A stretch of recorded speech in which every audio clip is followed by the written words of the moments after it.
What's cracking, ladies and gentlemen? Fully Down coming out another community shoutcast for the OUSA Dota League Season 2. We're loading into game number 3 of the winners bracket game up against Horsemen and Ruckus and SINGTO. SINGTO able to take a very decisive game number 2 with some fantastic decision making both on the strategic and on the tactical level. So the excellence of their draft really counterpicked the first pick Void coming up from Horsemen and Ruckus. Since Horsemen and Ruckus, they love to run a one position Void, and so the way to counter a full protect one strat coming out from Horsemen and Ruckus is you pick up a Doombringer. All the Doombringer has to do is Doom Void every single time, and Void becomes completely useless. You're then able to kill him so that he disables his backtrack, gets rid of his time walk, and mitigates a lot of his damage potential with that time lock. And the other advantage of their draft is the fact they picked up an Omniknight that was actually able to farm up an Aghanim Scepter as well as the Train Protector. So you had these multiple failsafes to deal with the Void. Every single hero they picked up was able to counteract the Void in some sense. The Morphling can blow up the Void before he got his BKB up. It meant that even if he did have his BKB, if he didn't pop it before Pandy was able to E-Blade him, he'd take out a good chunk of his life. The Train Protector could use the Overgrowth to ensure that he could disarm the Faceless Void within his own chronosphere, so it meant that if he BKB'd too early, and he didn't catch up the Train Protector, the Overgrowth would disable him. If he BKB'd too late and didn't catch up the Morphling would shotgun him. So Morphling in the mid lane, up against a Viper, Pandy was actually able to do an absolutely standout performance and completely destroyed Kingkiller in the mid lane. And because he shut down Kingkiller as a secondary core, Kingkiller and UGTFO were never really able to recover their farm, and so their only form of damage in the later round fights was double the over in the Faceless Void. And because they had that Guardian Angel available, SINGTO, they could weather the storm, they could outlast the Chronosphere, and once they outlasted the Chronosphere, they could just turn around and blow up the Faceless Void or kill the rest of his team. The Shotgun Morphling was able to consistently pick off Gats as well as Method Man in the backline. And so without the backline supports with the Shadow Shaman and the Witch Doctor constantly dying or at threat of death from the shotgun combo coming out from the Morphling, made it incredibly difficult for Horsemen and Ruckus to be able to win these engagements. Even though they had the initiation advantage, Dumblebee or UGTFO were usually the ones able to jump in and start these fights. But it was very difficult for them to be able to outlast SINGTO. And SINGTO, they had that superior teamfight coordination, and all the Omniknight had to do is pop the Guardian Angel, especially once he got his Aghanim Scepter. So they had all these failsafes to counteract the Chronosphere, and once you outlast the Chronosphere, the Faceless Void doesn't become so effective. So once again, going for a first pick Faceless Void, but this time they banned out the Doombringer. So we could be seeing a first pick Morphling coming up from SINGTO.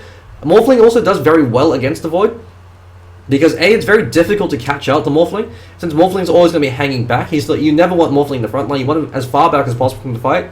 Since they had the Razor, so Goma was able to draw as much fire as possible. And so that meant that Pandy could just sit back, wait for them to jump Goma, or for Goma to jump them, then he'd run in, walk around the CC, and then try and pick off targets in the backline. And so Morphling works against the Faceless Void in that sense. And even if you do catch the Morphling in the Chronosphere, since you can strength morph through Chrono, it's very difficult to kill the Morphling. And if Morphling can outlast the Chronosphere, he can turn around and shotgun him if he's going for the E-Blade, or he can actually just waveform away, Agimorph again, then turn around and start adding more damage in. So first pick Omniknight, so Valley going to be playing the Omniknight once again.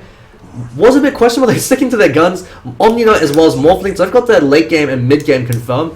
So we're going to be seeing a mid Morphling coming out from Pandy, and Valley once again going to be the 4th position Omniknight. Skywrath Mage coming up from Horsemen and Ruckus. So Skywrath Mage, a fantastic counter pick to deal with both the Omniknight and the Morphling. SINGTO banned out the Skywrath Mage last time, but this time Horsemen and Ruckus are banning out the Train Protector. They really don't want to deal with that Living Armor or the Overgrowth. And so the way you deal with the Voids, you pick up as many failsafes as possible. So you've got the failsafe of the Morphling, since he can strength morph to make it difficult to kill him. You've got the failsafe of the Omniknight, because he can Guardian Angel. And he can also repel whatever targets being Mystic Flared, so it mitigates the impact of the Skywrath Mage. But Skywrath Mage, he's going to be holding on to his Ancient Seal for either the Omniknight or the Morphling. If you catch out Morphling with a Silence, he's dead. It's the biggest weakness of the hero, and it was the biggest mistake the Horsemen and Ruckus made that last game, is none of their heroes build an Orchid of Malevolence or a Sheepstick. Kingkiller could have actually chose to build towards an Orchid, since it actually gives you a fair amount of damage on the Viper, because it gives you the amplified damage, which actually stacks up a fair amount with the Viper, because you get a fair amount, such a huge amount of dot damage at the beginning. It also gives you that silence, and you have to build an Orchid or a Hex up against a Morphling. If you don't, you're guaranteed to be able to lose these fights, because Morphling, uncontested, you can't burst him down, you can't lock him down, because with the Strength Morph and with the Replicate, and so he's very slippery. He's always able to find ways to be able to outmaneuver you or outlast your initial barrage of spells. So Razorband coming up from Horsemen and Ruckus. Goma, absolutely standout performance over him. He was able to completely zone out UGTFO over in the offlane. Since UGTFO, he is actually usually able to find a lot of gold over in the offlane. Once the supports rotate, he's able to contest farm from the carry, or even go for a kill attempt over on the supports or the carry. But because Razor can simply static link him and constantly drive him back, Razor excels that 1v1 matchup, so you don't even need the supports there to help him out. So Death Prophet ban, once again coming here from SINGTO, they really don't like dealing with the Death Prophet, and they've banned out the Lich. That's the only hero they don't want to deal with in all 3 of these games. They've consistently banned out the Lich against the Void. So the rationale behind that is Lich also gives you the possibility to go for dual lanes. This is something that 5IP did up against Blink. They ran dual lanes with the Lich Brewmaster and the Undying Omniknight, or the Lich Omniknight. They can always rotate it up. Since Lich, he gives you a very powerful dual lane, because in the off lane you can constantly deny experience and make sure that the creep wave is constantly pushing up near the tower, so you can't dive them. So it ensures that you get a huge amount of experience, and it also means that if it's a dual lane with the Lich against the offlane, against the solo offlane, the Lich can completely zone him out with the Frost Blast. You can just constantly spam it out and actually choose to max out sacrifice to ensure that you can completely dominate their lane and give them nothing. And this is something that 5IP used to perfection up against Blink. They were able to completely deprive Zeke on that Faceless Void of any last hit or any goal or any experience. Actually able to kill him a fair few times, and so that completely delayed Blink's Deathfall strategy. And so we've now got a third pick Titan, so rotating over to the offlane. So Tidehunter, currently the most powerful offlane hero in the current metagame. And the reason for this is because A, he's very difficult to dislodge from a lane, and B, he can test farm and can go for kills like no other offlane hero. Clockwork, you can only play aggressively with the Clockwork if the enemy team lets you. If they happen to put themselves out of position, then you can play aggressively. With the Tidehunter, you can play aggressively from the level 1. With the Anchor Smash, the fact that it now debuffs 60% of all their damage, it makes it incredibly difficult for if they have a melee carry to be able to find CS. If they go on you, if you get an Anchor Smash before they lock you down, you can't kill the Titan. He just walks away because he's got the Kraken Shell to be able to block damage and purge off CC, and then he's got the Anchor Smash to mitigate all the damage coming to you. And once he's able to find farm and get a very early Arcane to Blink, he can set up fight to counter initiate. And the other added benefit to the Titan, the reason why he's usually banned or picked up so early on in every single game, is because he recovers like no other offlane can. Batrider used to be to recover fantastically because he can rotate into the jungle and use Sticky Napalm to stack and clear out camps. But with the Sticky Napalm only providing half bonus damage to non-hero units, Batrider, he no longer has that capability. So Tidehunter, he's filled that niche because he can stack up and clear out Ancients using the Anchor Smash. He can also do that to hard camps. So if they happen to ward off the Ancients for whatever reason, he can always rotate into the jungle and clear out stack camps there. So the support's going to be stacking up camps for him. Also in the Ruckus, and so they opt for the Timbersaw, and so if they happen to clash try and leave Timbersaw up against the Tidehunter, Tidehunter will be able to win the lane up until level 6, and so he can use the Anchor Smash to deny Timbersaw experience. Timbersaw can of course deal a fair amount of damage to Tidehunter, so it's not necessarily an easy lane, since he can use the Willing Death in the chain to play aggressively against the Tidehunter, but Tidehunter should have the edge in terms of CS. But once Timbersaw hits 6, that's when Tidehunter has to be very careful. So Tidehunter has to rotate once he hits level 6, since otherwise Timbersaw, if he's left alone against a Titan, will be able to kill him with the Chakram as well as the Whirling Death. It does too much damage against strength heroes. That's because it reduces your primary stat, Titan's primary stat strength, reduces your effective HP pool while dealing damage to you. So it's a very powerful way to be able to control the offlane against other strength or other melee heroes. Dazzle pick up from SINGTO. So Dazzle, another fantastic counter pick to the Void, because A, you've got the Weave, which actually amplifies a huge amount of damage, especially since Skywrath, Mage, and the Timbersaw. Skywrath has got 0 armor, and Timbersaw, he's reliant entirely on reactive armor, so the Weave will deprive him of the reactive armor, so it makes him very squishy and easy to kill. Faceless Void as well. He's got good edgy growth, so he'll have a fair amount of armor, but if you're ever able to strip the armor from him, he suddenly becomes ineffective, and you've got the fact that if you don't catch out Dazzle, in the Chronosphere, he could catch you. He could use Shallow Grave, and so if both the Omniknight and the Dazzle are able to act as failsafes. Actually, every hero that SINGTO's drafted so far is a failsafe to the Faceless Void Chronosphere. The only exception is that because if you don't catch out the Tidehunter, he'll ravage you and catch you out of it if you don't have a BKB. If you don't catch out Morphling, he'll be a shotgun you.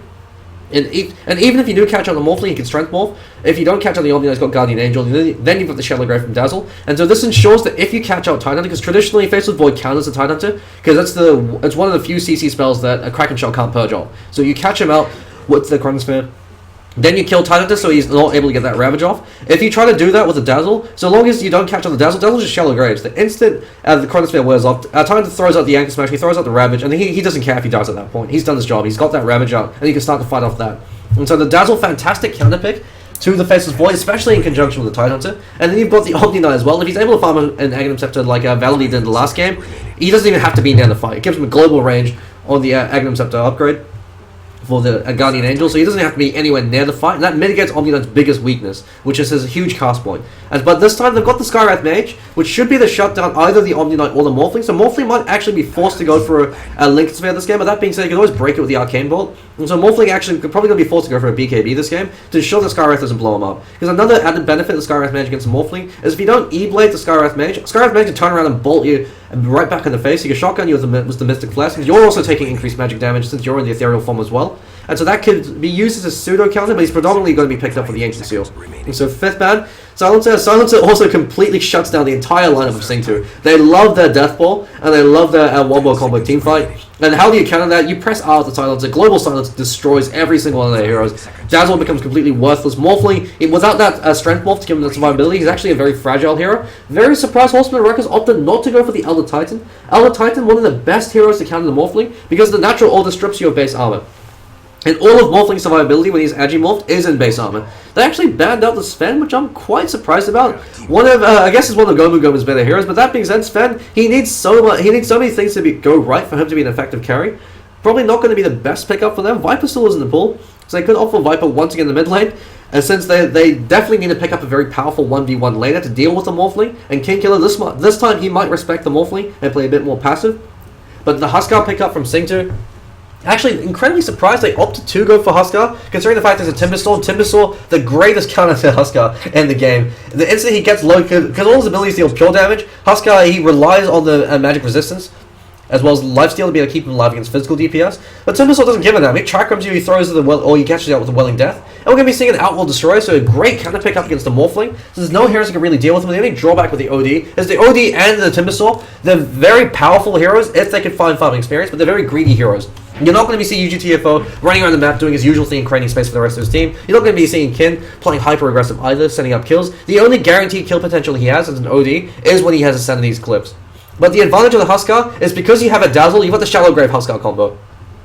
So Huskar, he could just pretty much just YOLO into the enemy team. With the Shallow Grave, you've got 5 seconds of God mode, where you just deal, you don't expect to live, you just deal as much damage as possible to their core heroes before you die. And you can probably actually kill off 2-3 heroes before you actually die. That's because you can get so many stacks of the Burning Spear, they can tick down the Faceless Void. Huskar also gives you a lot of very powerful action in the try-v-try situation, because he's got that free orb, so you can constantly be throwing out attacks. And because you've got that Dazzle with that Shallow Grave, if they clash try-v-try, SINGTO should have the advantage, so long as they're able to get good Shallow Graves off. So we're going to introduce the players from both teams. Pandy, once again, going to be on the Morphling, doing the exact same thing he did before, because, I mean, hey, if it ain't broke, don't fix it. Going to be switching as many of his stats as possible over to Agi to ensure that he's got Spirit Bait last hit damage compared to the Outworld Destroyer. So Sexy going to be the offlane once again over in the Tidehunter, starting with Boots first, so playing it very safe. No safety ward up on him. Hopefully Lambda Driver will be giving a ward. Actually, never mind, they're actually giving a ward over the Valley, so they could be considering rotating him to another lane and dropping a ward and backing off. But he's going to be the safe lane. They're going to clash try this time. So Lambda Driver going to be on the Dazzle. Gomu once again going to be the 1 position farm over the Huskar. Although in this case with the Morphling, he's actually a 2 position. He's just there to draw fire from the rest of his team. Valley once again going to be the 4 position Omniknight. Over for Horsemen and Ruckus, Gat's going to be the 4 position Earthshaker. Method Man going to be the 5 position Skywrath Mage. Dumble D going to be the 1 position Faceless Void. King Killer going to be a 2 position Outworld Destroyer. And UGTFO going to be the 3 position Timbersaw. And left alone against the Tidehunter, it's going to be a bit of a tricky lane. It all really boils down to skill in that case. But UGTFO actually should have the advantage on Sexy, because Sexy opted for Boots first as the offlane, whereas he's got the Stout Shield and he's got a lot more stats than the Tidehunter does. So Tidehunter, it all boils down to how good he is with being in the zone out the Timbersaw using the Anchor Smash, and how good he is with his last hitting mechanics. Because otherwise, if you don't shut down the Timbersaw, he will destroy your entire team. Every single time he's picked up, I say the exact same thing because it's true. Timbersaw, he's a ticking time bomb. You have to shut him down. If you don't shut him down, if you're not able to prevent him from finding a fair amount of farm, he will run all over your supports. In this case, the supports, they've got good supports against the Timbersaw, because you've got the Shallow Grave from Dazzle to keep himself alive against Timbersaw and force him to overcommit. And you've got the Repel from the Omniknight. So they don't have to deal with him that much, but that being said, you never want to give Timbersaw away farm, because he's such a powerful hero in the mid-late game if he's able to find farming experience. So Horsemen and Ruckus, very similar draft to before. The only difference is this time they're prioritizing their late game. So opted for 3 late game pulls this time. A Viper as well as the Central Warrior. They're early to mid game heroes. So this time they're instead opting to sacrifice a bit of their early game in exchange for the late game. Gat's running very far forward, tries to get a Fish Block, unfortunately blocks on the wrong side. This is the biggest weakness of the Earthshaker, as he's very skill dependent. If you don't have an excellent Earthshaker player, you can't play him aggressively, you can only play him defensively. It's much easier to get defensive fishes than it is to get aggressive fishes. But we could actually even be seeing a dual lane as Lambda Driver, scouting out that regen rune, could actually be bodyguarding Pandy in the mid lane. You're going to be seeing a dual lane of the Omniknight as well as the Huskar. The advantage of this dual lane is it's very difficult to kill Gomu, especially once he gets a few points up in the Berserker's Blood. Cats, if he actually uses the Clarity and comes in from here, should actually get a Fisher Block across there, and that could be a kill. But Lambda Driver, he's sitting mid because the way you counter an Outworld Destroyer is unless you have access to a better 1v1 hero, you just send 2 heroes mid. And OD can't deal with 2. Actually, Lambda Driver takes a lot of damage from that tower hit. You never want to get 3 hits from the tower in on you as a support hero just because you've got so low armor, you can't really afford it. Valley kind of eating these arcane bolts, but the way to counter the Skywrath Mage is simply to just bring more regen to the lane. If you could outlast his arcane bolts, because he's going to be burning through his orbs much faster than you're going to be burning through your regen. Since mana is much more costly than HP. Since you're not going to have that many clarities to work with as a support hero. Once you outlast all those arcane bolts, and once he's out of mana or very low on mana, then you can play very aggressively against the Skywrath and try to catch him off guard. So Lambda Driver, not really too sure what he's been doing so far. I guess he wanted to go for the stack, but now he's rotating back to the mid lane. He just has to sit mid and try to give Pandy a free lane. Otherwise, he's not going to be able to affect. The King Kill actually, a lot of aggression being played up on him. Could be First Blood. They should be in the back away in time. The tactical stealth, and he just barely keeps himself out. The Poison Touch, not going to be enough damage. He also eats a tree, but he actually forces out the stealth. And Earthshaker able to pick off Goma. Valley as well, being driven back. The Repel and Purification wasn't enough. It's a good block coming out from Gats this time around, but that being said, they almost get a return kill of Double D. And so it looks like Lambda Driver now rotating back to the mid lane. They burned off almost all of King Killer's regen. He's got 1 tango. And so he's forced to ferry himself, or get his supports to ferry him himself. Morphling already has Bottle up, and he's actually able to out-level the Outworld Destroyer, so he's already got half a level's worth of experience up on him. Method Man's clarity actually gets cancelled by the hard creeps. Wasn't able to get the stack off successfully. I guess he wanted to go for the block, for the pull. There we go. Gats should be able to get it in this time. And so that will deprive a fair amount of experience. Was control the lane a bit better, but the tri lane's now forming up. As Lambda Driver now rotating back top, he's probably going to be opting for Shallow Grave at 2, so Goma can play much more aggressively. But Valley, he's rotating up. He knows the creeps aren't there. They probably should be rotating there. The safety ward immediately being dewarded. So great recognition coming up from Method Man. I believe he was the one that was placing those sentries, since usually traditional safety wards are placed there, but in more competitive games you place them there, or there, since you want to try to juke out or fake out that sentry ward. So the fact that he placed it there means that he's been doing his homework, since this gives you the best coverage. And you can also place it there or there, but it's usually around this area that the most common safety wards are being placed. Whereas UGTFO, placing a bit more, that's a very conventional safety wall being placed by him, but because he's going to be against the solo offlane sexy, he's not going to be getting a sentry wall anytime soon. Actually, it looks like UGTFO is actually winning the lane quite handily, opting for a maxed out Willing Death build, and so the reason why he's going for the max Willing Death build is because he knows that he's going to deal a lot more burst damage once he gets the ultimate. The Timber Chain build gives you more overall DPS if you can land more than one chain, and also gives you more survivability, but when you don't have to build survivability, you want to be able to control your lane then. So every time Tidehunter hits a Willing Death, he's going to have to blow his clarity as well, take a lot of damage. So UGTFO almost got Arcane Boots. Actually, looks like Sexy's got Arcane Boots before him, simply because all he has to build is the energy booster, whereas UGTFO has to build the energy booster and boots. And so with the Arcane Boots up on the Tidehunter, he should be able to do a bit better in this lane. I was opting for a very early point in Gush, so he can play aggressive if he has to. So usually you see 2 points up in the Kraken Shell ASAP, but against a hero like a Timbersaw, it's not going to be relying on right-click damage. You only really need 1 point in the Kraken Shell, so you want that point in Gush, so that if supports rotate, you have a lot more killing power. UGTFO, force the clarity. You should counter the clarity with the Gush right now, because UGTFO without money, he can't do anything, and Tyler should be able to stomp all over him this lane. But he's now picked up level 6, so Tyler, he missed his timing window, and UGTFO, he actually whiffed the Anchor Smash as well, and so UGTFO now has the edge in this lane. He's almost got his Arcane Boots up. And with the Chakram, Tyler now has to be very careful. If his HP ever drops below a certain threshold, with the Whirling Death as well as the Chakram, that's an instant death for him. So there we go. He loses half his life to the Timber Chain, to the Whirling Death, and UGTFO can actually just go for a kill right now. If Sexy is not too careful, he's actually completely out of HP regen now in the top lane. Gats as well as Double D, taking a lot of Burning Spare stacks. And Lambda driving another point up in Shallow Grave. It might actually even choose to max out the Shallow Grave to ensure that you can always get these good graves off of Goma, because this is a build that you really only go for if you're playing super far from behind and you want to play hyper defensive, or if you have a carry that can capitalize on the max range Shallow Grave. So the Huskar, I'm more than happy to be able to take advantage of that, because it gives him 5 seconds of God mode where he doesn't care. Like, Huskar never really cares if he dies if he's able to get a retaliatory kill. Since you could get enough damage in through your Burning Spare stacks, they could usually get a return kill. Pandy looks like King Killer's actually recovered somewhat, so Lambda Driver could potentially consider rotating back to the mid lane to place pressure in, but I guess he assumes that Pandy's going to be doing okay. UGTFO, free kill over on Sexy, now that he's hit level 6.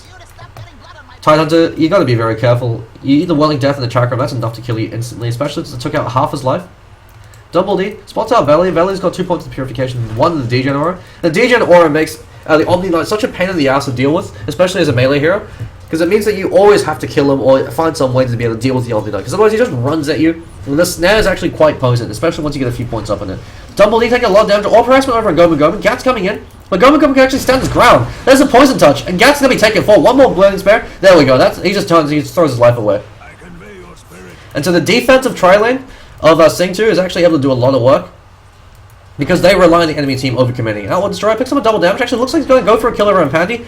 Pandy doesn't have enough mana for a waveform. He's got the Sanity's Eclipse as well. There we go. That's the Sanity. That's the guaranteed killing power. That's Sanity. King Killer able to recover quite nicely. Poison Touch now flies out. Dazzle might even be opting to completely forego Shadow Wave in exchange for just a maxed out Shallow Grave Poison Touch build, since he's going to be playing much more actively. The Shadow Wave usually the ability that you want to max if you're playing defensively or if you're playing from an even game, because it gives you a huge amount of ganking presence, amount of team fight power, and it also gives you a farming mechanism if you're ever left alone. You want to push on a wave. UCFO going in on Sexy loses half his life from one combo, not even with the Timber Chain. If he had a bit more money, UCFO could have actually chose to commit for that.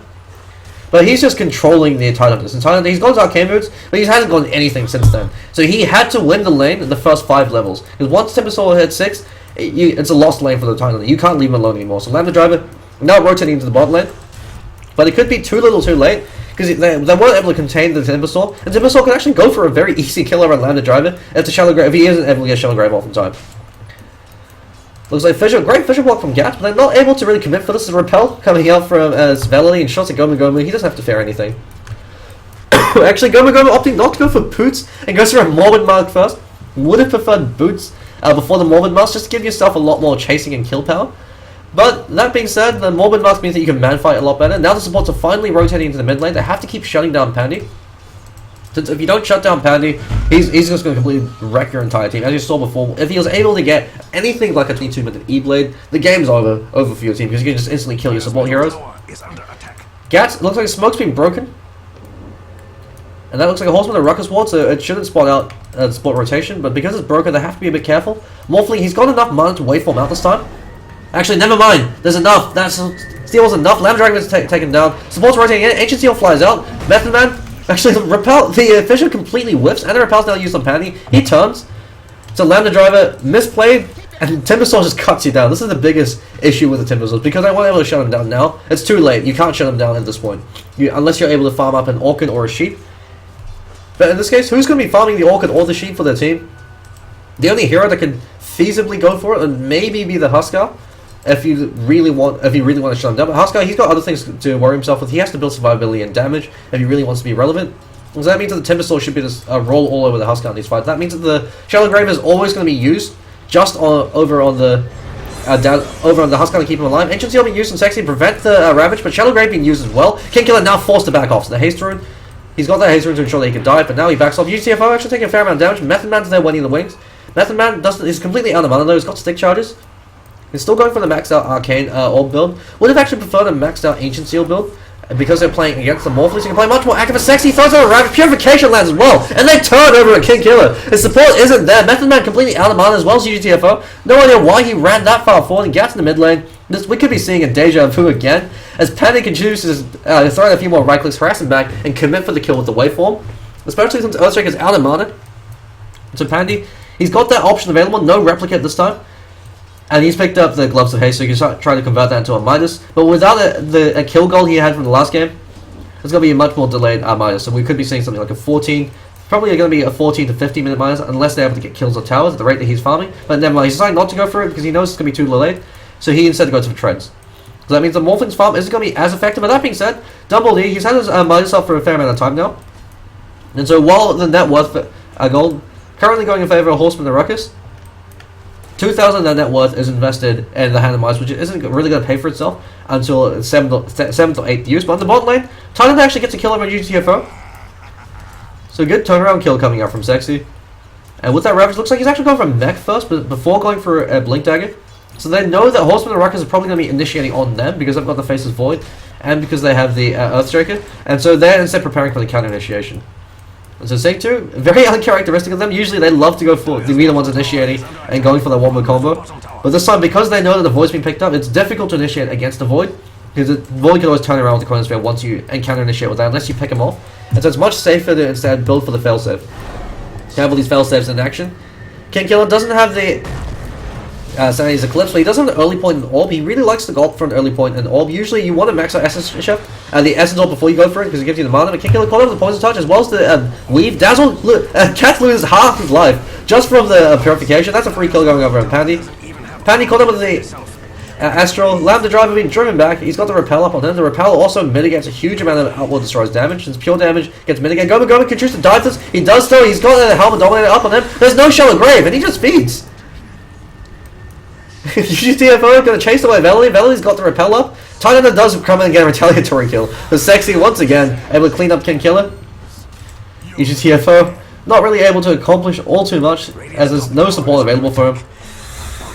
So he's on the Chakram over on Pandy. Pandy does have the Repel coming in from Velalee, so he's got that to keep him safe. Fissure comes up from Gats. Gats is already out of money. He doesn't have enough mana for another Fissure. There's the drawback of the Earthshaker, as you need it to be fairly successful with in the early game to get a few kills for the Earthshaker, or accomplish a few kills with the Earthshaker in order for it to be effective, because you need Arcane Boots on the Earthshaker, otherwise you're not going to have mana to use all your abilities, and you need to have a Blink Deck on the Earthshaker to ensure you can get a good Echo Slam off. And since Gats, he hasn't really been too effective so far. Could be, the Earthshaker pickup could have been a bit of a mistake. Titan playing very far forward, runs out, gets caught up with the Astral. Chakram flying out, over on Sexy, as well as the Whirling Death. Purification instantly turns the amount of damage. The Arcane Ball and the Ancient Seal. Kraken Shot poaches back off. Sanity's Eclipse being committed, and the Whirling Death is enough to ensure that kill. The Chakram flies out and finishes him. Velalee used the Purification to keep himself alive. Solar Ring once again already up on him. And Pandy in the bot lane, doing what Morphling does best, split pushing. This time opting for a Ring of Aquila. So he probably still wants to go for the Rush E-Blade build, especially since he's playing as a mid lane Morphling.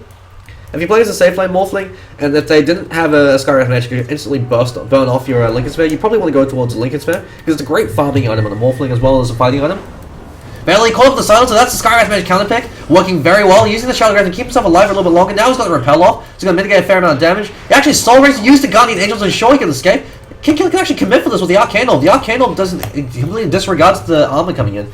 So a bit of a mistake coming in from King Killer. He should have actually been able to get that kill. Since Guardian Angel, all it does is give you a physical invulnerability by giving you 9,999 armor. And so the way it counts, but pure damage completely disregards armor. So he could have actually gone for the kill there with the Arcane Orb. Chose not to do so, but ensured that since supports were rotating in, he ensured that he survived, since Sexy was there and could have actually called him out with the Ravage. Goman now being left alone against the Faceless Void, so Double D, he's going to be playing very safe. And so this is the advantage of the Huskar. This is if you throw him against the enemy carry, and they're a melee carry, you're always able to get these shots in with the Burning Spear. Double D unfortunately catches out King Killer. Rises up to get that last right click, and Goman stands his ground, throws out a few right clicks, he knows he's dead, so he might as well at least trade a fair amount of damage to the Faceless Void to at least force him back, or force him to get some regen. And Pandy and Lambda Driver, they take the tail 1 over the bottom lane, so Gold's now starting to go in their favor. About 1,000 lead in the Horsemen and Ruckus. And the experience lead as well, 2,000 experience lead, so Horsemen and Ruckus actually doing pretty well this game compared to the last in terms of net worth. Double D leading the scoreboards, with Pandy being a little bit far behind. King Killer actually being fairly shut down this game, because he's taken so many deaths every time he rotates in for a kill. And Gats and Method Man, they don't really have anything in terms of CS. Skywrath Mage probably going to be going for the Earth Shadows, and Gats, he's got enough for Arcane Boots, he has to go for it. On a hero like a Sanking, you'd opt to skip Arcane Boots if you think you get a blink in time, but on a hero like an Earthshaker, there's no option, you have to go for Arcane Boots, otherwise you're not going to have enough mana to be able to use your other abilities. You're going to have enough for one Fissure, maybe two if you don't use anything else. And because Earthshaker can provide such a huge amount of impact in these fights, off the back of his Aftershock, you definitely want to make sure that you always have enough mana to be able to throw out Fissure when it's off cooldown. Fissure unfortunately missed times. And Ladder Driver actually only got 2 points into the Graves entries and maxed out the Shadow Wave, so that gives him much more teamfight utility. But considering how well SINGTO were able to do in the early stages of the game, I guess the 2 points in the Shadow Grave is more than enough. It does give you 700 range. And so the 300 range, the only thing more points in Shadow Grave does is it gives you more range and reduces the cooldown. Cooldown reduction isn't really going to be too critical at this stage just because they're not fighting too often. They've got enough that they can usually wait out the cooldown. The maxed out Shadow Wave does also give you a fair amount of teamfight impact, especially if you get a good Shadow Wave off. Sexy, if you catch that, you can actually Ravage right now. Unfortunately, a bit late on the Ravage, only catching that Method Man. And Method Man also eats a life break. So he's not going to be too happy with that. He eats 2 ultimates just to ensure the kill. And that's 2 ultimates down, and the Horsemen and Ruckus, they now have that upper hand for the next team fight. As they don't have that Ravage to be able to rely upon. Pandy, he immediately starts strength walling as he's expecting Double D to chrono on him. Mask and Madness down for the Faceless Void, and then pushing over the tail 1 in the mid lane. Fisher Block comes out, splits the fight. Goma also gets caught up, but the Shallow Grave being used on him. Just going to stand his ground. Lemon Driver should be taking a fall. Coin's being used, catches down Belly, so he can't Guardian Angel. Great recognition. Shallow Grave is outlasted, and then he takes the fall. And they're able to take 3 very quick kills. Great recognition coming out from Horsemen and Ruckus, and even better execution. Was they prioritized on the right targets. And unfortunately, Huskar, without the life break, just wasn't able to deal enough damage to be able to potentially turn that into a kill. As there's always the Astral Imprisonment to use on whatever target the Huskar jumps on. So Outworld Destroyer also a great counterpick to the Huskar, because A, the Arcane Orb does pure damage, and it completely disregards your armor and your magic resistance, which are 2 ways that Huskar keeps himself alive at low HP. And B, you can always Astral whatever target you life break on. You can actually disjoint it using that. And so with that Helm on Dominate, I'd actually like to see some Ancient stacking coming out from Goma. But so far, hasn't used the Helm. Lambda Driver, dodges the Chakram. Temperature catches him out as well as the Welling Death. He gets blown apart. Gats sets it up with the Fissure. And Gats runs too far forward. I don't know what Gats was doing there. Goma's going to stand his ground and kill him. The Purification flies out. King Killer now overcommitting as well. UGTFO comes back and catches out Goma. And Goma juking through the trees. Valley, he's now caught up, but he pops the Repel. They can't touch him anymore. So that was a 1-for-1. Shouldn't have been a trade at all. Gats, don't know why he ran forward like that. He should have immediately backed off, especially once Goma entered into the fray. Earthstriker can't really do all too much to deal with the Huskar, since you don't have enough damage to kill the Huskar. If you can't kill the Huskar, he'll definitely kill you, especially with the Helm. You can trade hits with the Burning Spear. Dumbledy farming up the jungle in the meanwhile. Looks like UGTFO continuing to rotate around as Pandy farming up the enemy jungle, so good recognition coming up from him. Actually, looks like he's going for a BKB first, and so he's respecting the Skywrath Mage as a viable counter, because if he gets caught out with silence, he's carrying a lot of weight from his team. He can't afford to get picked off by the Skywrath Mage or get hard countered that easily. And it looks like King Killer's he's going to be the mech carrier for his team. He's got it this time, so much earlier mech. But even then, 18-minute mech over on the Outworld Destroyer. Tidehunter, he's almost got his as well, so both teams in the mech around the same time. So neither team really has that mech advantage in that case. Gats looks like he's going to try and defend the mid tower for as long as possible. Pandy's now rotating in. Method Man also there, so both supports doing their best to defend that tower. And with that Arcane, Skywrath Mage has enough for the Mystic Flare, but unfortunately doesn't have enough for anything else after that. So this time he has to max out the Ancient Seal. There's no excuse for him not being able to max out the Ancient Seal. So potentially 3 Arcane Boots up on Horsemen and Ruckus. So that means the Skywrath Mage doesn't necessarily have to go for one yet. So he's instead going for the Owner Shadows. He's got enough gold to finish it, but he hasn't committed to buying the items yet. Mech flying up from King Killer, and then decided to go in through the tail one and try to gank the jungle and try to pick him off. Since the game goes late, SINGTO once again have the advantage up against Horsemen and Ruckus. Although that being said, Horsemen and Ruckus' late game lineup is a lot stronger this time. They've got 2 ways to deal with the Guardian Angel, because they've got pure damage from the Orb as well as from the Timber Chain. But Omniknight with the Repel is going to make things very difficult. Actually, quite surprised that Morphling is going for a BKB this early on, especially considering the fact that you've got an Omniknight. So I guess they're going to be investing the Repel over to Goma. But the issue with that is you can't, I don't believe you can Channel Grave through the through Magic Protection. They might have changed this in the recent patch. I'm not 100% certain for this, but I know that you used to not be able to, but they might have changed it now. So in that case, they're going to be investing the Repel over to the Huskar, as well as the Shallow Grave. Huskar actually opted for early points in the Vitality. Usually see maxed out Burning Spear first, because it gives you the highest amount of damage, or maxed out Berserker's Blood if you're playing defensively, to ensure that you're able to get it off. And actually, it looks like Huskar himself could be going for a BKB of his own. So despite having an Omniknight, they're still going for these BKBs. Potentially mistakes coming out from SINGTO. The whole point of picking up an Omniknight, aside from the Guardian Angel, is the fact that your carries don't have to build a BKB this early on. And another advantage of the Outworld Destroyer that I'm just noticing now is you've got the Essence Aura.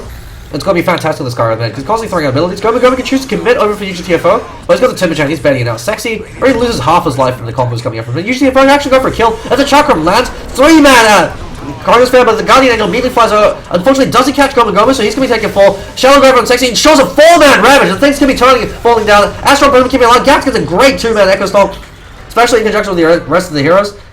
And Horsemen and Ruckus just barely able to turn that, just off the back of Dumbledee's Current Fair. Being able to catch out 3. Guardian Angel wasn't able to catch out Goma, so he was immediately eliminated. Sandy's Eclipse as well on top of that, doing a huge amount of damage. And the Maelstrom now up on Dumblede, so he's going for the loader build. Midas, Mask of Madness, and Midas, Mask of Madness into the Maelstrom, so you want to go for that early Molnir, because it gives you a huge amount of AoE impact as well. But Horsemen and Ruckus, this time, they're taking no chances. They're breaching high ground, and they're going to do everything they can to try to end the game as quickly as possible before SINGTO's lineup starts to come online. Sexy, they don't have a Ravage, so they know they've got the team fight advantage. And they actually might be able to take this tier 3 if they really commit for this. Gats, he always likes to go for a maxed out Enchant Totem build very early on, as opposed to maxing out the Aftershock. Smoke Gang coming out from Horsemen and Ruckus, they're going to double back, wait for the enemy team to expose themselves, then go in for a kill. Or they could be going for Roshan. Looks like they're going for Roshan. Gats off the back of those kills and that tower, able to find the Blink Dagger. So the Earthstriker pickup now able to do a lot of work. But the disadvantage of this Enchant Totem build is the Enchant Totem exists as an ability just to set up the Aftershock. Aftershock is the ability that makes Earthstriker incredibly powerful. Everything else is nice, but it's the Aftershock that's truly ridiculous, especially once the Blink Dagger comes online. The Sexy, he responds and he doesn't have to Ravage. This is a mistake coming here from SINGTO. He's caught at the Shadow Grab, so he expended on him. Mystic Flame being used. Gats immediately dies to Go. Double, he does have a Chronosphere as well, but he's going to come off cooldown very shortly. I don't think he even has enough mana for it. He's got stick charges, so he's trying to stay alive for as long as possible. Unfortunately, this stick charge in time, he's caught up by Pandy. He uses TFO, he shows up late to the party, but he's going to get the hell out of dodge now. It's 1v5. Method Man cleaned up as well, so Kingkiller, he's able to disengage safely. Now going towards a 4-star. Uses TFO actually gets called out. Burning Spear's coming out. Pandy pops a BKB for this. And with the Adaptive Strike as well as the Waveform, unfortunately Waveform misses. But the Burning Spear should be enough, and actually denies himself. So Timbersaw, already a Bloodstone up on him. And taking time bomb, the Timbersaw actually able to do a huge amount of work. Pandy can actually choose to commit for this if he Strength Molts and uses the Adaptive Strike for the stun. It can help set up for the rest of his team. Doesn't have enough mana to be able to pull that off effectively. So they disengage, and Horsemen and Ruckus throwing away the lead they just built up. So in terms of net worth, they're about 5,000 gold ahead, but now they're going to be about 3,500 at the rate it's going. About 4,000 experience, 5,000 experience now going in favor of Horsemen and Ruckus. They still do have the lead, but it's their game to lose. If they make another misplay like that, SINGTO can recover, and they can recover hard. Still very surprised that Morphling opted to go for this BKB early on. He's leaving nothing to chance, and Omniknight, he's already got the biggest part of the Aghanim Scepter, so he's 3,000 gold off that. So they're just going to give Omniknight a fair amount of farm. We'll make sure he stays alive in these fights so he can get the rack and the assist goal. Because now he's got that maxed out Degen aura. So long as he's alive, and if he just runs into the enemy team, he's able to provide enough utility just by being alive. Well, especially with the Repel and with the Degen aura. Makes it incredibly difficult for Horsemen and Ruckus to disengage. That's another power of the Omniknight. Similar to a Disruptor or an Axe, he makes it very difficult for the enemy team to disengage, and so he's able to ensure multiple kills once the enemy team breaks and they start to retreat. Go, he really needs a BKB as well, so I guess if Huskar picks up a BKB, the only target Omniknight can really repel is either Sexy, but Sexy with the Kraken Shell, he's guaranteed to be able to get the Ravage off, especially with the Shallow Grave. Actually, great turnaround coming up from Gap, as well as Kingkiller, 3-man Ravage now being returned, the Echo Stop, the Guardian now being committed. They should be able to pick off Kingkiller. Panty pops a BKB for this. Kingkiller, they're able to get 1 kill in exchange for 2, as Gats and Kingkiller were left completely on their own. UTFO not coming for this. He unfortunately repels up on Go, and UTFO should be taking a death. Timber chains himself up in the trees. He's been spawning out, Panty cleans him up. Method Man, there's nothing he can do. He shrugs and he backs off. And Dumbledore, no, they actually comes back in. Catches 3 with the Chronosphere. Fantastic plays coming up from him. Should be able to kill Goma. Barely, it's not Cannonball. Dumbledore, he now backs away. He doesn't want to overstay his welcome. As Panty actually, it looks like he only called out 2. His Panty wasn't even there. It was his illusions he called out. Looks like he's going for a very early Yasha. So it could be going for a Mantis style build coming over the Morphling. So no E-Blade this time. E-Blade rush this time. Usually the E-Blade is going to be the most optimal DPS pickup on the Morphling because it gives you a huge amount of stats to work with. And it also gives you that immediate pick-off power because you can instantly kill the Skywrath Mage, or you can instantly kill the Earthstriker, or deal enough damage to be able to pick them off very quickly. But the Skywrath Mage actually very tanky with the Bracer as well as the Earner Shadows, mitigating the weaknesses. And he doesn't necessarily have to go for Arcane Boots this game because he's got the Essence Aura and the Arcane Boots up on Gats. So the Essence Aura works well, Skywrath Mage, because he's constantly throwing out abilities. He's got 2-second cooldown with the Arcane Bolt. Actually opting to max out Concussive Shot. I guess because the BKBs are online, maxing out Concussive Shot probably going to be a bit more useful, but even then, really would prefer the maxed out Ancient Seal build, especially since this time, they're not fighting that early. They're not constantly fighting, the fights are very quick, they're over incredibly quickly. The team that's able to get the Sphere Initiation is usually able to win them. And so Gats and Kingkiller able to do a lot of work on their own, but because the rest of the team wasn't there to capitalize, they weren't able to achieve enough. Actually, we've got a drums pickup coming out from Dumbledore. This could be a mistake. Not too sure why Faceless Void should ever build drums. It's a very inefficient pickup on a hero like a Void, because Void, you want to go for if you go for the loader build, if he didn't pick up the drums, he'd almost have enough for his Molnir. He'd have enough for his Hyperstone, and he's just got about 900 more gold to go for the recipe. And so the drums of endurance on the Void, it's an efficiency pickup. It's a mid-game pickup because they know that they can't win the late game, and so they were doing their best to try to win the mid-game. So he's picking up items that give him immediate benefit. But this drums pickup, it could turn around and bite them in the ass if they're not able to accomplish much. If they're not able to end the game in the next 5-10 minutes, the drums pickup then tapers off very quickly. Because Void, he doesn't really need the additional mobility since he's got Mask of Madness and Time Walk. The stats it gives you is nice, but it doesn't give you enough bang for your buck. If he went for the Molnir, it gives him a lot more DPS overall. Also gives him a lot more defense capability with the Static Storm. Gats catches out Sexy. Great Fisher Block coming up. And Mystic Flare being committed as well. Ancient Seal being used on him, but the Crack Shot poses off, and the Shallow Grave being used. Sexy runs himself forward, catches out 2 with the Ravages. Unfortunately, not able to catch out 3, but Gats get killed off in the back line. Even Sexy immediately takes a fall. Sandy's Clips being used over Goma Goma, UGTFO. Enough, there could be enough burning spare charges being bring him down there, but it's only 3. BKB powers being used. Concussive Shot flies out. So I suppose that's the advantage of having more points than Concussive Shot. It's going to have it off cooldown very shortly. Can kill TP's on out. So they're only able to take 1 for that. So they lose the offlaner and the Ravage in exchange for Gats. So great turnaround kill coming out from Horsemen of Ruckus. They trade very favorably. They also waste 2 BKB charges. They waste 1 BKB charge on Pandy. So his BKB is actually starting to drop in cooldown very quickly. It's a 10-second BKB. You want to achieve you want to at least be you have to win a fight and take a tower with a 10-second BKB, or you want to do so in order for it to really be effective. Because otherwise, when the game gets long enough, you've only got a 4-second BKB. You do have the repel to rely upon. So the Omniknight is starting to achieve a lot of results in that sense. But you want to achieve as many results as possible with that 10-second BKB. You want to take objectives. But these tier 2s are still up. Ideally, you wanted to use the 10-second BKB charge to be the wipe Horseman of Ruckus, or be able to take 3-4 heroes and be able to take that tower. But because their last 2 BKB charges haven't really been too effective, he's been using them to secure kills on King Killer, so King Killer can't astral him. So good recognition coming up from him. But if the game does go late, and the Horsemen of Ruckus are able to hold on to their lead, their golden experience lead that they have, they might be able to turn this game around when they try to breach high ground. It's very difficult to breach high ground against Horsemen of Ruckus, because you've got the Blink Echo Slam coming up from Earthshaker, especially with the Creep Blade pushing up as well. That Echo Slam can turn the fight. And you've got the Sandy's Eclipse in conjunction with the Echo Slam or with the Chronosphere. So 3 big ultimates can win them the fight. But in terms of net worth, Horsemen of Ruckus still ahead. Actually, going to close the stream over mine. I think that's probably the issue. No, there we go. So that should speed things up a little bit. Skywrath Mage. Now he's picked up Arcane Boots, so that gives all the mana in the world. Faceless Void, the drums pickup really isn't. It's an efficiency pickup to help you out in the mid game. But if the game goes late enough, the drums pickup is just a waste of gold at this point. Really would have preferred if he went for either the Molnir, or he doubled back and went for the BKB. Timbersaw looks like he's going for a BKB, so UGTFO knows that the only way they can really deal with him is if they're able to control him with spells. Of course, it's not really going to be able to deal too much with the Huskar if he jumps on him, but the advantage of Huskar up against Timbersaw is because Huskar relies on being able to throw out a huge amount of attacks using Berserker's Blood. UGTFO, Timbersaw loves those kind of right clickers, because if they're relying on attacks as opposed to damage, it's going to get a lot of reactive charges, and so that means he should be able to outlast them. And with the HP regen from the Bloodstone, the Burning Spear damage isn't going to be as effective, but once you pick a BKB, he can completely disregard the Burning Spear damage. And the Huskar pickup hasn't really been too effective, because they haven't been able to Shallow Grave him inside the Chronosphere. They've actually been saving the Shallow Grave for the Tidehunter.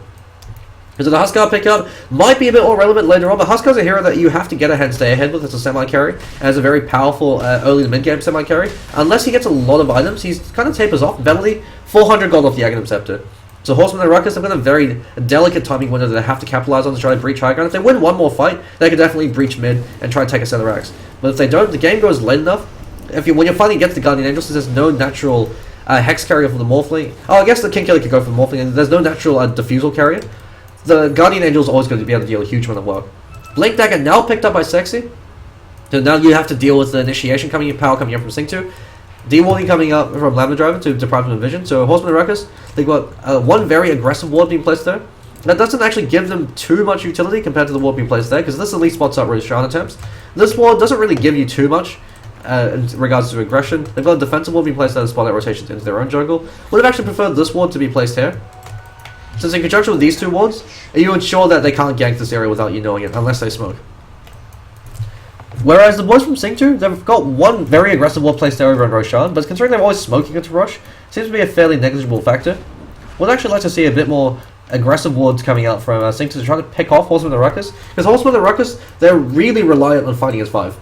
If they get caught out on their own, especially with the pick-off power coming out from SINGTO, since Pandy or Goma can jump and target if they catch them on their own and go for a kill. Skywrath Mage or Gats, if they're caught out on their own, either the Morphling or the Huskar can just destroy them. So they've got a lot more solo pick-off power.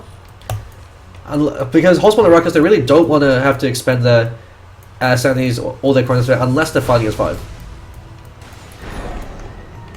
Defensive Astral coming out for Kin. Pandy already playing a very aggressive one against UGTFO. Gats is there, but he's unable to get any of his abilities off. As the Ravage catches him out, can kill her as well. Turns around the Sandies at least. There's 2 BKBs. Guardian Angel now pops.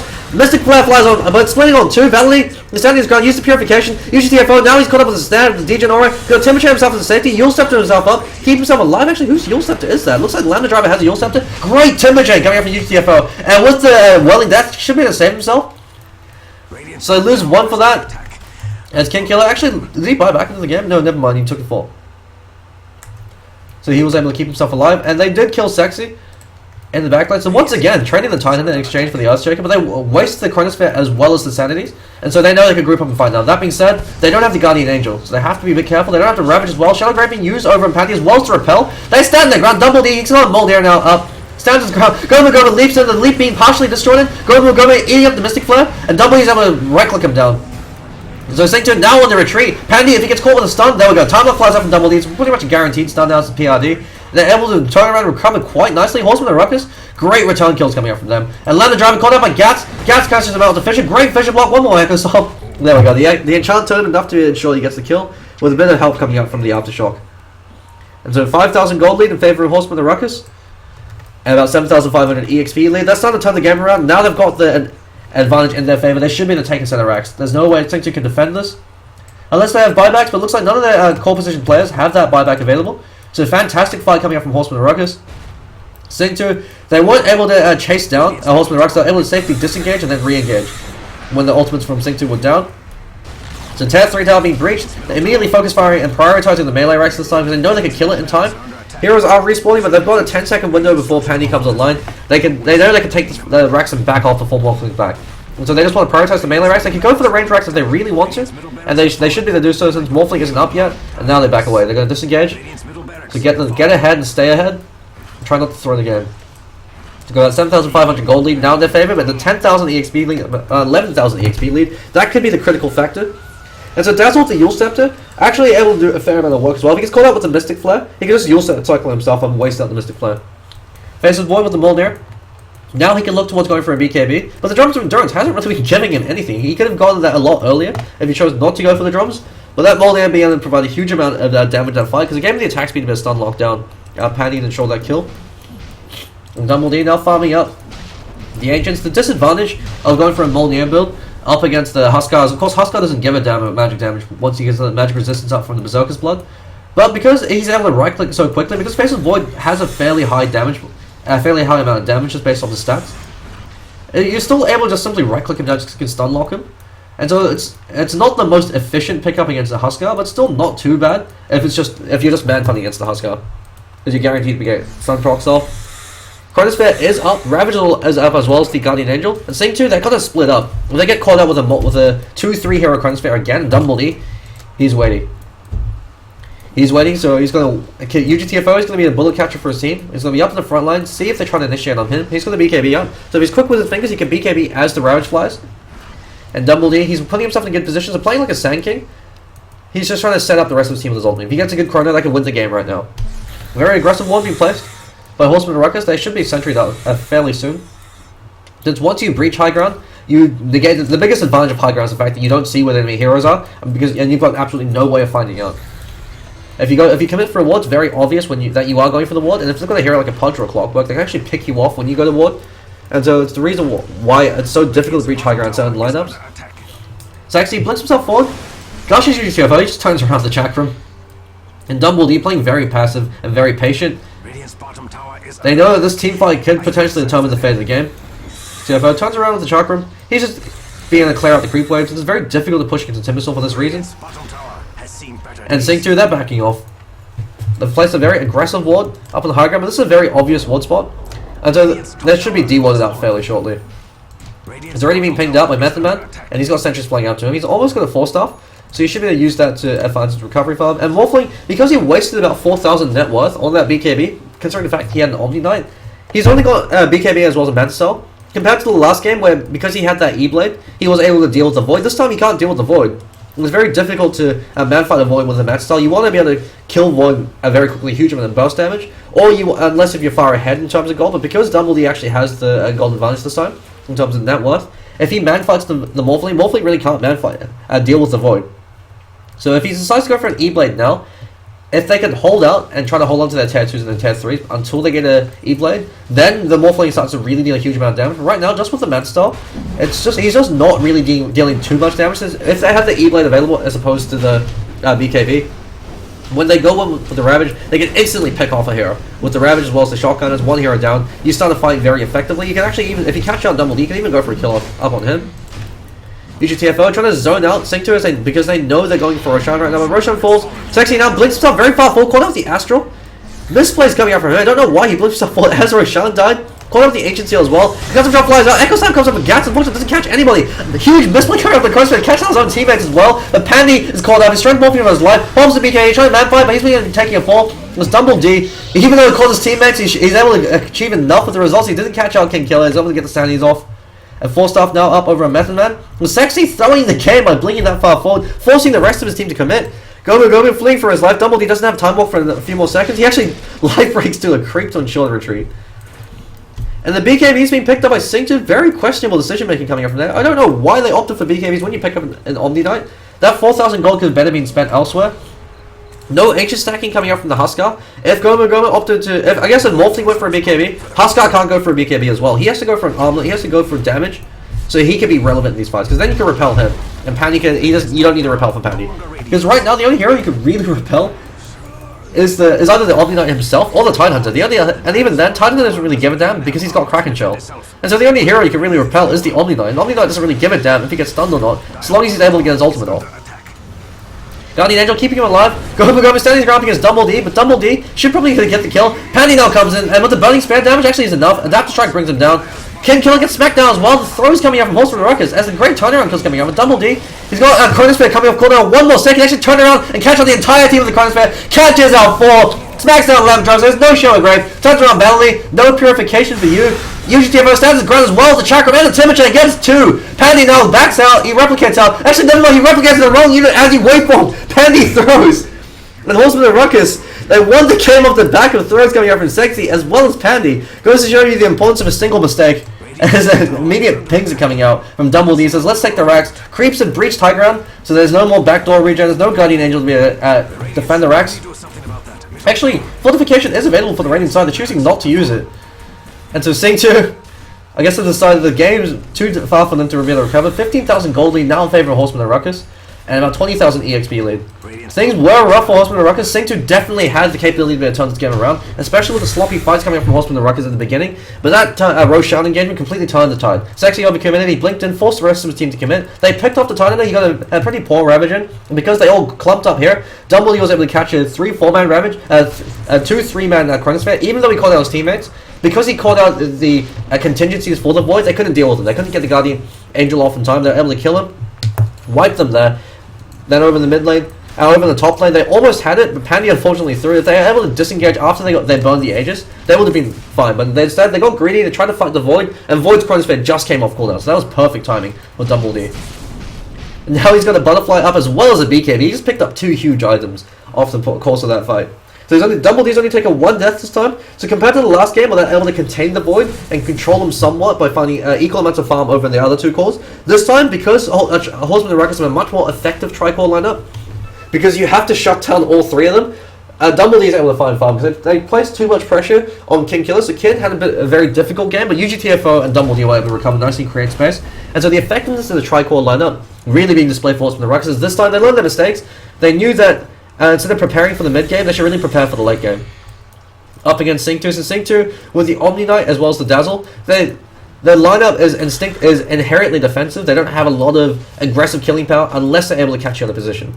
And so if Horsemen and Ruckus is able to try to drag the game out, try to take eagle trades and take towers and drag the game to the later stages where their 3 cores have a lot more farm, Tidehunter, he reaches a point where he starts to taper off. And Tidehunter and Sexy, while he was able to find, while he did pick up the utility items for his team with a mech, and while he did okay in the beginning up against UGTFO, because he took so many deaths early on, and because his blink deck was so delayed because he was forced to go mech, he wasn't able to create enough space for his team. Even though his Ravages have been good, especially with the help of the Shallow Grave and the Repel, they just don't have enough follow-up damage. Since UGTFO, he functions as another form of damage. Tidehunter, he's just there for the Ravage at this point.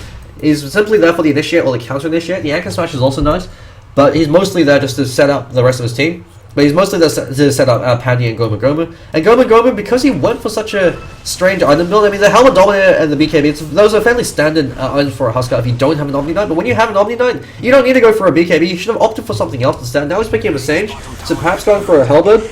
But it's too little too late. Huskar, when you're playing from behind, isn't really able to accomplish anything. In terms of net worth, he's very far behind. So with the Helmet Dominator, he should have been stacking up Ancients and clearing them. Since he's got Dazzle to also help him out though. So misplays coming out with that Huskar pickup, and the top lane wasn't actually able to accomplish as much as I'd like. He did zone out Dumble D for a bit, but Gas was able to get a few retaliatory kills and pick him off. Already priming the Enchant Totem. He's got the Blink as well as the Veil available.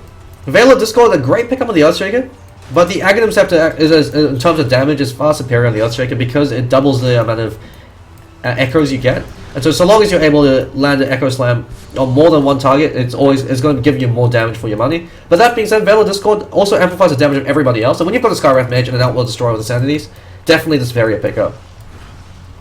So they're trying to breach high ground. Ken Killer, BKB now up on him. But once OD picks up the BKB, it's very difficult to deal with him. Especially since Pandy, they don't have the E-Blade combo coming up, so a bit surprising that SINGTO opted for these early BKBs. This is really the critical factor that potentially cost them the game. It was all that early game lead and their potential to be able to win the game in the early to mid stages of the game was fairly squandered. They weren't able to make enough use of the BKBs for it to really be effective. They were able to secure a few kills on Kin every time they used the BKB on Pandy. But you're just securing kills on the Outworld Destroyer. You can probably secure them even without the BKB since everybody else is there as well.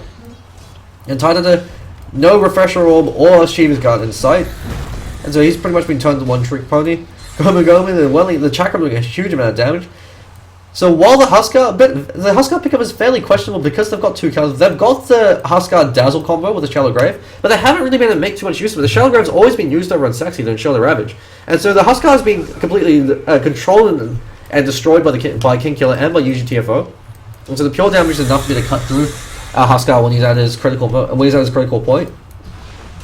Method Man initiating with a concussive shot. Adapt to strike flies. Pandy's called out the fissure, but he's immediately strength morphing. He's playing it safe. Looks like he's going for the Scotty as the next big item. And so Morphling, when he doesn't go for an E-Blade, that's the biggest issue with the Morphling that doesn't go E-Blade, is you just don't have enough damage. So you've got a fair amount of sustained damage if you can sit there and right-click them, but since Morphling doesn't build crit, and since Morphling relies so heavily on the stats, you just don't deal enough immediate damage to capitalize with the Ravage coming out from the Tidehunter. Whereas if you went for the E-Blade, you can at least make a lot more things happen. Sexy called out as UGTFO was very far forward. Gats catches up forward. The Echo Stomp. Fisher Fly, the Ravage flies out. Mystic Flare being used, unfortunately whiffs on everybody. Pandy now takes a fall. Goma, Shallow Grab down with the BKB. Should be to kill Gats. Double E standing his ground. Guardian Angel being used as well to ensure he can get a few right clicks, but he's being time locked in. Method Man tanking the tower. That looks like GG. Lemon Driver fleeing for his life as the Guardian Angel isn't going to save you from the orb. And UGTFO doesn't have any armor, but when the other heroes are dead. GG's finally being called. 43 minutes into the game. Tumble D. Bad minute plays coming in from the Curtis and his teammates. Great plays coming out from Horsemen and Ruckus, but that being said, SINGTO, a lot of this boils down to a few strategic mistakes they made in game number 3 compared to game number 2. The BKBs being built when you have an Omniknight, as well as the Huskar picker, they could have maybe picked up another carry to capitalize with the Omniknight, so Weaver would have been able to do a lot of work in this game.